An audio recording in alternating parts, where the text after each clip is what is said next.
Wah, serius saya tak sangka sangat dalam kampung macam ni tepi pantai ada kedai yang sangat-sangat sedap. Ada nasi lemak, mi celup, makanan-makanan western lagi. Nak tahu kat mana tengok video ni sampai habis. Sebelum tu korang tolong like and comment jangan apa-apa titik sebutir pun boleh. Kali ni saya berlari-lari dekat Pantai Bari, Setiu Terengganu, ataupun orang kat sini panggil Pantai Batu. And lepas tu saya terjumpa warung HD Pantai. Yang ni dia buka 4 petang sampai malam, and setiap Selasa dia tutup. Serius tempat makan dia selesa, best tepi pantai, and parking sangat luas. Disebabkan hari ni saya tengah diet, saya ada sikit je makanan. Kalau ada banyak-banyak nanti gemuk pula. Kalau korang nak tahu, sini special dia ada nasi lemak berlauk. Serius sini macam ala-ala KL, macam-macam lauk ada. Ayam, sotong, udang, ikan, seyakat, senohong, gelama, ikan duri. Bercakap bohong, lama-lama dia mencuri. And harga dia pun sangat-sangat murah. Ayam goreng RM4 je. Paling best dia punya sambal tu guys, fresh-fresh, panas-panas lagi dihidang. Nah, first kita nak rasa dia punya nasi lemak dulu. Jujurly dia punya sambal ni sedap, sama macam kat KL saya pernah makan. Ayam goreng pula panas-panas. Disebabkan depan ni pantai, tempat nelayan naikkan ikan, semua rasa hasil laut dia ni fresh-fresh. Paling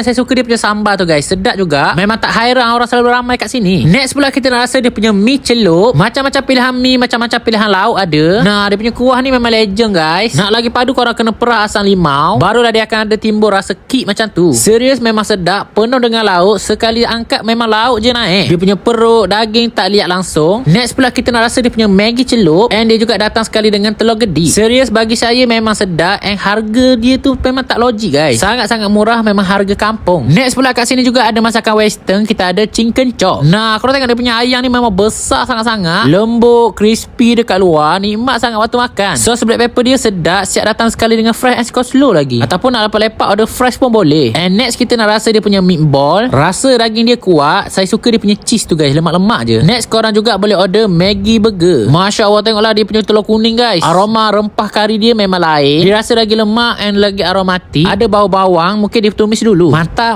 Nak kudapan boleh order dia punya keropok leko. Untuk air special kat sini kita ada air keladi, air jagung, atas tu ada topping aiskrim. Nak refreshing boleh ambil dia punya air mojito. Overall memang best. Jadi korang yang mana datang Setiu Terengganu, kena datang dekat Pantai Bari area Batu, makan di warung HD Pantai. Let's go guys.